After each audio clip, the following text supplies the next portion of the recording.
Hoy veremos una pequeña introducción sobre la elipse.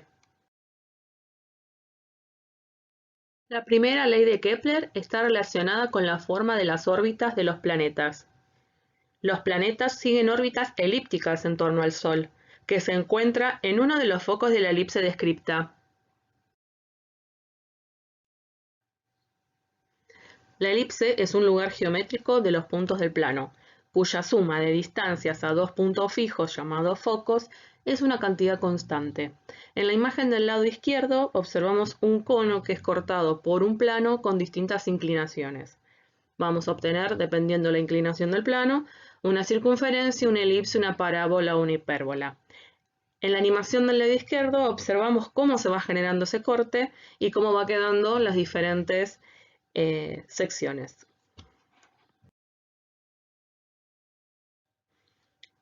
La elipse es como una circunferencia aplastada con dos focos. La suma de las distancias desde cualquier punto de la elipse a cada foco es constante. Vamos a ir observando cómo aparece una elipse con su centro.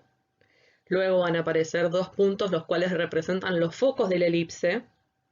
Luego los vértices secundarios, los vértices principales. Luego, desde el centro de la elipse hacia uno de los vértices principales vamos a denominarlo A.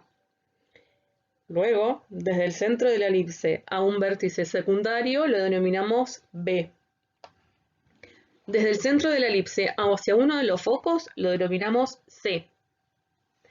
Luego veremos un punto ubicado en cualquier parte de la elipse, en este caso es el punto color rojo, que lo denominamos P, y una distancia marcada con la letra R hacia un foco, que se llama o denominamos radio vector.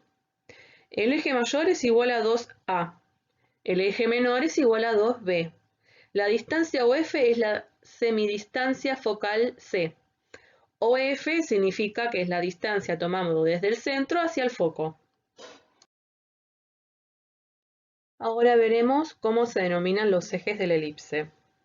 Los ejes principales de las elipses son los cuales el valor de A es mayor a B, y si observamos la imagen, son donde la elipse es más extensa. Por ejemplo, en la elipse que se encuentra a la izquierda, el eje X es el eje mayor y el eje Y el eje menor o secundario. En cambio, en la elipse que está en la derecha, el eje mayor está sobre el eje Y y el eje menor está sobre el eje X.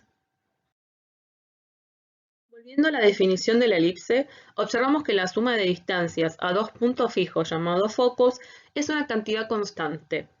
Vamos a ver cómo aparece una elipse con sus focos, con uno de los puntos marcados sobre la elipse, y las distancias, que en este caso en vez de llamarlas R, las llamamos D. Entonces, la suma de esas distancias es igual a 2A.